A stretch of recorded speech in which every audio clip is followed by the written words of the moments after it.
Man, my Smallville love and heart is so happy right now. I am such a nerd for this show, and it is all over TikTok right now, which means I gotta talk about it. Smallville was an absolute staple in my childhood. I watched it from beginning to end. I've probably seen every single episode upwards of 10 different times. I love this series to death. All of it. The good, the bad, the ugly. Every moment of this show played such a big impact on how I grew up. While we live in a world right now where superheroes are everywhere with video games, streaming services, cable network TV shows, films, theaters, just everywhere on the planet, Smallville was one of the very first things to ever do what it did. Yes, we had the Superman films, we had the Batman films, but never before had we seen a character as big as Superman, as big as Clark Kent, broke down the way he was over 10 seasons of television, over 200 episodes of television, where we got to see him grow up in every inch of his life from the beginning of high school all the way until the moment where he revealed himself as Superman.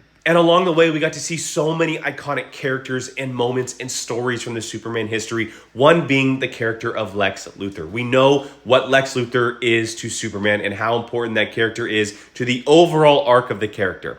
But in this show, if you have never seen it before, we first get to see them and their relationship, flourish as friends and best friends. They have a strong connection together, which eventually becomes a downfall. And we see the building and what comes to be Clark Kent Superman versus the Lex Luthor villain that we all know and love. I said it before, and I would continue to say Michael Rosenbaum's portrayal of Lex Luthor is by far the best version of Lex Luthor we have ever seen on live action screen. But not only that, we also saw characters like Lana Lang and how important that character was to the character of Clark Kent and how big of a crush I had on Krista Crook at the time. And then you transition that love into the importance of someone like Lois Lane, played like Erica Durance, who was absolutely incredible in this role, a perfect representation of that character and how she is to be alongside someone like Clark Kent and Superman.